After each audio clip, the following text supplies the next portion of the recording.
Muqaddasi muallimlikdir. Shu bois ham pedagoglar jamiyatning yetuk shaxslari sifatida qadrlanib kelinadi.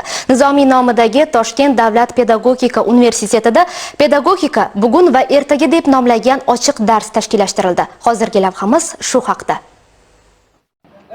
Pedagoglar kelajak avlodni ma'naviy barkamol, yetuk, sog'lom, salohiyatli qilib tarbiyalaydigan soha egalari, beminnat ustozodalardir.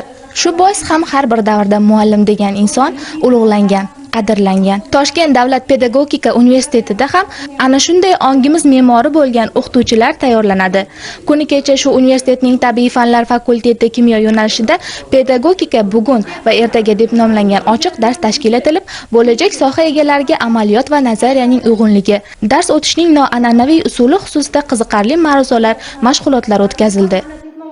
Biz talabalarga asosan interfaol metodlarni, innovatsion texnologiyadan qanday foydalanishni o'rgatamiz. Bugungi darsimiz davomida demak maktab o'quvchilariga qanday tarzda ko'rgazmali qurollar yasashni o'rgatdik va u asosda demak amaliyot davrida mana shu ko'rgazmali qurollarni qaysi tarzda, qaysi mavzu o'tilganda qo'llashlarini o'rgatdik.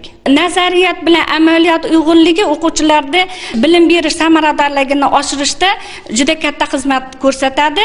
Demak, o'zining butun ijodiy faolligini o'quvchiga berishda mana shu usullardan foydalanib dars o'tilsa, darsning samaradorligini yuqoriga olib chiqish mumkin. Shogirdlar qalbida mehr uyg'otgan ustoz sharaflarga loyiqdir. Fakultetning tajribali pedagoglari Shirin Shomurodova va shoira Farmonovalar ana shunday e'tirofga munosib mutaxassislardan. Ularning har bir ochiq darslari doim qiziqarli va o'ziga xos tarzda o'tadi. Buni o'quvchilarning darsga bo'lgan qiziqishi va intilishidan ham anglash mumkin. Biz bugun kimyo va uni o'qitish metodikasi fanidan ko'rgazmali qurollar tayyorladik.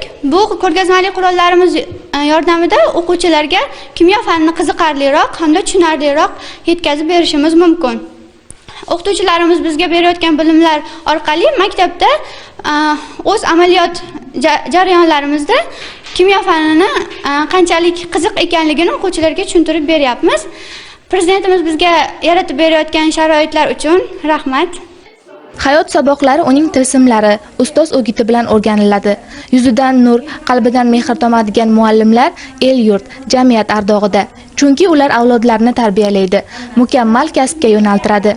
Bunday fidoyilardan saboq olgan yoshlar kelajakda albatta o'z o'rnini topadi va shu yurt ravnaqi uchun xizmat qiladi.